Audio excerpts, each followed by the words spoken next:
Voilà, j'espère que vous allez bien, moi ça va super bien et on se retrouve un petit peu plus d'un mois après ma dernière chimio. Et aujourd'hui je voulais vous parler de ma vie après les traitements. Parce que c'est vrai que c'est quelque chose qui me faisait un peu peur, où je me demandais comment ça allait se passer, est-ce qu'on allait me lâcher, est-ce que j'allais encore avoir des médicaments, etc., des prises de sang, enfin je ne savais pas. Et je me suis dit pourquoi pas le raconter sur YouTube, parce que c'est vrai qu'on voit beaucoup de vidéos pendant les traitements, comment ça se passe, mais peu après. Donc voilà, je voulais vous expliquer comment ça se passe physiquement et psychologiquement, parce que c'est vrai que au niveau de là-dedans, il faut que ça suive, parce que c'est vrai que c'est pas commun d'avoir des chimiothérapies, etc. Donc c'est vrai que le mental, des fois, il fait des hauts et des bas. Donc voilà, donc je voulais vous raconter un peu tout ça. Donc j'ai eu ma dernière chimio le 20 janvier. Et tout de suite après, on m'a programmé un scanner de fin pour officialiser donc la fin des traitements et dire ok, c'est bon, t'es en rémission. Là, c'est sûr que tu n'auras plus besoin de chimio. Et ce PET scanner était le 28 février, avec aussi une exploration cardiologique le même jour pour voir si le cœur a bien suivi lui également et qu'il n'est pas... voilà quoi, vous voyez ce que je veux dire. Donc après ma dernière chimio, je prenais toujours mes médicaments donc le matin et le soir pour les infections et j'avais toujours une prise de sang par jour. Voilà. Et puis le scanner arrive, donc je fais le scanner, j'étais vraiment très stressée, je me suis dit mais qu'est-ce qui se passe si je refais une autre chimio moi dans ma tête, pour moi j'étais déjà en rémission, enfin c'était pour moi vraiment la dernière des DER quoi. Donc voilà. Et après donc le scanner était très très bon, mon hématologue m'a dit on ne peut pas faire plus parfait. Donc il m'a montré mon scanner avant de commencer les chimiothérapies, donc quand j'avais le cancer, donc j'étais remplie de ganglions cancéreux, oui cancéreux, cancérigènes, je ne sais pas, au niveau du cou et au niveau des poumons, c'est vrai que ça fait peur, comment je faisais pour respirer. Et puis le dernier scanner, mais c'est waouh, il n'y a vraiment plus rien, tout est nettoyé. Donc il m'a dit rémission totale, donc quand le professeur vous annonce rémission totale, mais là c'est un soulagement, mais waouh quoi, genre waouh, c'est incroyable. Et du coup, qu'est-ce qui se passe donc après au niveau des médicaments, des prises de sang, etc. Donc en fait, maintenant je me retrouve avec une prise de sang par mois. Et j'ai encore mes médicaments le matin et le soir, parce qu'en fait au niveau des prises de sang, il y a des trucs dans mon sang qui ne sont pas encore assez bons pour me laisser comme ça sans médicaments, ou voilà. Parce qu'il faut aussi que le sang se remette du traitement et il va falloir un peu de temps, donc j'ai encore des prises de sang et encore des médicaments à prendre matin et soir. Donc voilà. Après au niveau des règles, j'ai eu encore deux injections d'énantone, donc en janvier et en février, et normalement après mes règles vont revenir. Donc c'est quelque chose aussi qui me fait un peu peur, parce que là-bas ça a été tout déréglé, hein, ils savent pas trop où ils en sont, donc je sais pas comment ça va faire pour revenir, est-ce que ça va me faire mal, etc. Enfin c'est voilà. Et je vais aussi avoir un petit suivi gynécologique pour voir si l'énantone, donc pour protéger mes ovaires, ça a bien marché. Donc voilà.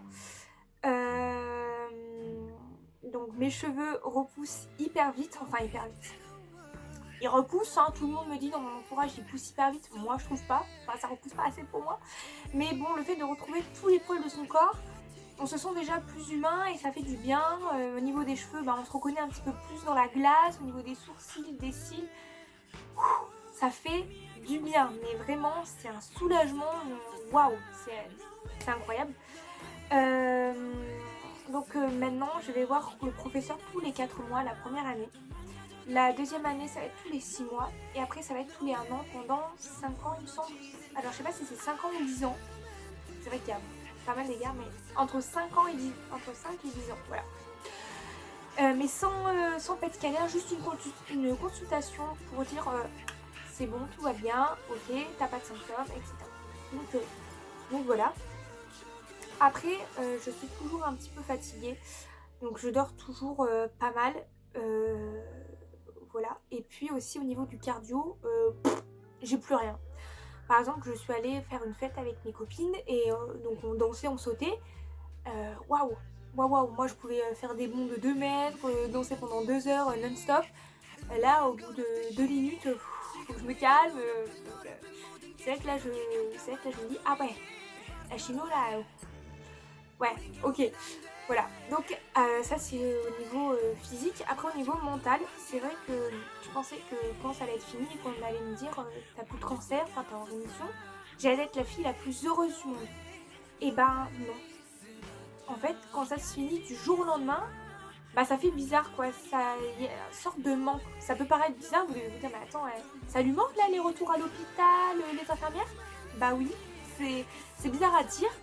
Et peut-être que personne ne le dit parce que c'est peut-être bizarre de le dire, mais c'est vrai que ça manque parce que quand pendant 6 à 7 mois t'avais l'habitude de ça, t'avais commencé à te faire une petite routine, bah c'est vrai que ça manque. Et ouais, ça manque, ça fait bizarre. Et, euh, et puis j'ai l'impression d'avoir aussi une sorte de pression parce que tout le monde me dit ah après avoir vécu ça, tu peux tout traverser, t'es forte. Bah moi je me trouve pas forcément plus forte que les autres. Enfin en tout cas pour l'instant parce que j'ai peut-être pas pris assez de recul sur la situation, je me rends peut-être pas assez compte. Et puis comme bah, je reste tout le temps chez moi et donc que j'ai pas une vie quotidienne, comment dire ça, comme tout le monde, bah je peux pas m'en rendre compte maintenant. C'est peut-être quand je vais reprendre des cours que je vais me dire ah oui c'est vrai que je suis plus forte que les autres. Je sais pas, mais c'est vrai que j'ai l'impression d'avoir une certaine pression du fait que les gens me disent mais là tu peux plus tout traverser là. Bah ouais mais bon je reste quand même humaine et voilà donc je sais pas, à voir. Peut-être que ça fait pas assez longtemps. Et puis aussi au niveau d'avec mes copines, donc je commence à ressortir, à voir mes amis.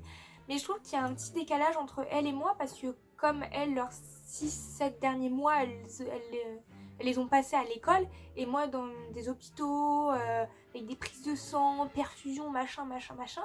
Bah c'est vrai que ouais c'est différent. Puis moi maintenant je relativise plus sur certaines choses.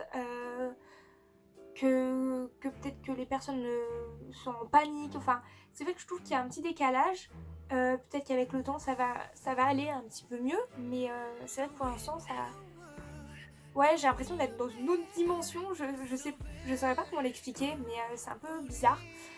Euh, c'est comme si, en fait, pendant des mois, on m'avait mis dans un pays, un autre pays, enfin un autre monde, et que là, on me ramène dans le monde où j'étais, ben, je suis un peu perdue, j'ai plus mes repères, etc. Ben, c'est un peu ça, voilà. C'est un peu, pour vous caricaturer, non. Enfin, une caricature un peu de ce que je vis mentalement là-dedans. Donc voilà. Voilà, je crois que j'ai fait un peu le tour, de ce que j'avais à dire. Voilà. J'espère que ça vous aura plu cette petite vidéo. Et puis que voilà, comme ça je vous ai montré pendant les traitements et le après. Donc voilà. Donc prenez soin de vous et puis merci pour regarder mes vidéos et encore merci de m'avoir soutenu pendant tout ce temps et merci d'avoir regardé mes vidéos, pour certains d'avoir mis des commentaires. Enfin vraiment merci.